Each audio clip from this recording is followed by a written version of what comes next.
ಅಧ್ಯಾಯ 3. ಎದ್ದು ನಿನ್ನ ಹಾಸಿಗೆಯನ್ನು ಹೊತ್ತುಕೊಂಡು ನಡೆ. ಯೋಹಾನ 5:8 ವಾಕ್ಯ. ಬೆತ್ಸತ ಕೊಳದ ಪಕ್ಕದಲ್ಲಿ 38 ವರ್ಷಗಳಿಂದಲೂ ರೋಗಿಯಾಗಿ ಬಿದ್ದಿದ್ದ ಮನುಷ್ಯನನ್ನು ಕ್ರಿಸ್ತನು ಗುಣಪಡಿಸಿದ್ದು ಮಾತ್ರವಲ್ಲ, ಜೊತೆಯಲ್ಲಿ ಒಂದು ಆಜ್ಞೆಯನ್ನು ಕೊಟ್ಟನು. ನಿನ್ನ ಹಾಸಿಗೆಯನ್ನು ಹೊತ್ತುಕೊಂಡು ನಡೆ ಎಂಬುದೇ ಆ ಆಜ್ಞೆ. ಆ ಹಾಸಿಗೆಯನ್ನು ನೋಡಿರಿ. 38 ವರ್ಷಗಳಿಂದಲೂ ಕೊಳದ ಬಳಿ ಇದ್ದ ಹಾಸಿಗೆ ಅದು. ಆ ಹಾಸಿಗೆಯಲ್ಲಿ ಸುಖವಾಗಿ ಮಲಗಿರುತ್ತಿದ್ದ ಅವನು ಗುಣ ಹೊಂದಬೇಕೆಂಬುದನ್ನೇ ಮರೆತಿದ್ದನೆಂದು ನಾನು ನೆನೆಸುತ್ತೇನೆ. ಅದರಲ್ಲಿ ವೈಯಾರವಾಗಿ ಮಲಗಿಕೊಂಡು ಅವನು ಅನೇಕ ರಾಜಕೀಯ ವಿಷಯಗಳನ್ನು ಮಾತನಾಡಿದ್ದಿರಬಹುದು. ಸೇವಕರುಗಳ ಕುರಿತಾಗಿಯೂ ಕುತರ್ಕ ವಾಗ್ವಾದಗಳನ್ನು ಮಾಡಿದ್ದಿರಬಹುದು.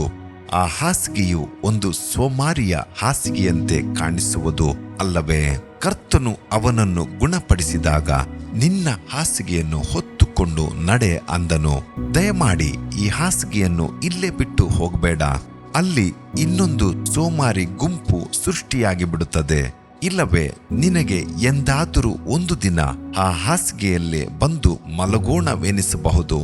ಮಲಗಿಕೊಂಡಿರುವ ರೋಗಿಗಳ ಸಮುದಾಯವನ್ನೇ ಸೃಷ್ಟಿ ಮಾಡಲು ಅಲ್ಲ, ಎದ್ದು ನಿಂತು ಕರ್ತನಿಗಾಗಿ ಓಡಾಡಿ ಸುವಾರ್ತೆ ಸಾರಿ ಅನೇಕರಿಗೆ ಸಾಕ್ಷಿ ಹೇಳಿ ಕ್ರಿಸ್ತನ ಬಳಿಗೆ ನಡೆಸಬೇಕು. ಹಲ್ಲೆಲೂಯಾ.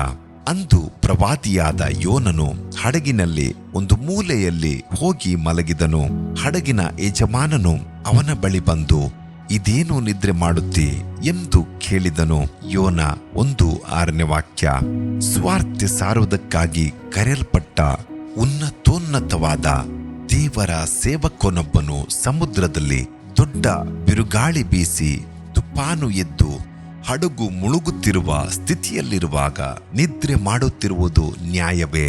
ದೇವ ಮಗುವೆ, ಲೋಕವೇ ನಾಶವಾಗುತ್ತಿದೆ. ಈ ಸಮಯದಲ್ಲಿ ನೀನು ಏನು ಮಾಡುತ್ತಿರುವೆ? ಸಂಸೋನನ ಹಾಸಿಗೆಯನ್ನು ನೋಡಿರಿ.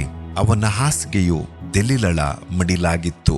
ಸುಖ ಭೋಗದಿಂದ ಉಲ್ಲಾಸದಿಂದ ಮೈಮರೆತು ಮಲಗಿದ್ದನು. ಶರೀರ ಸುಖವನ್ನು ಅನುಭವಿಸಬೇಕೆಂದು ನೆನೆಸಿದ್ದನು.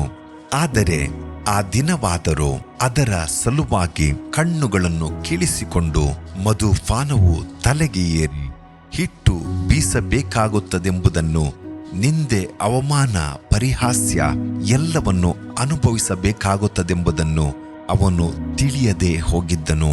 ಇನ್ನೊಂದು ಹಾಸಿಗೆಯನ್ನು ನೋಡಿರಿ. ಅದು ಎಲಿಯನ ಹಾಸಿಗೆ.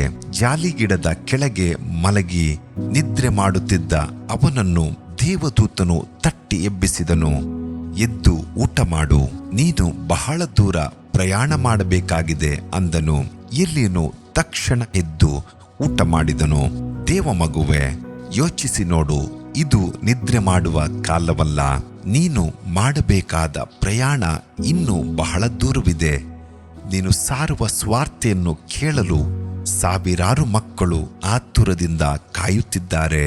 ಮಹಿಮೆಯ ಸ್ವಾರ್ಥೆಯು ನಿನ್ನ ಕೈಗಳಲ್ಲಿ ಕೊಡಲ್ಪಟ್ಟಿದೆಯಲ್ಲ. ಕರ್ತನಿಗಾಗಿ ಸೇವೆ ಮಾಡಲು ಹೊರಡುವೆಯಾ? ಅಪೊಸ್ತಲ ಪೌಲನು ಬರೆಯುತ್ತಾನೆ, ಈಗಿನ ಕಾಲವು ನಿದ್ರೆಯಿಂದ ಎಚ್ಚರವಾಗತಕ್ಕ ಕಾಲವೆಂದರಿತು ಇದನ್ನೆಲ್ಲ ಮಾಡಿರಿ. ನಾವು ಕ್ರಿಸ್ತನನ್ನು ಮೊದಲು ನಂಬಿದ ಕಾಲದಲ್ಲಿ ಇದ್ದದ್ದಕ್ಕಿಂತ ಈಗ ನಮ್ಮ ವಿಮೋಚನೆಯು ಹತ್ತಿರವಾಯಿತು. ರೋಮ 13:11. ನೀವು ನಿದ್ರೆ ಮಾಡುವುದೇನು?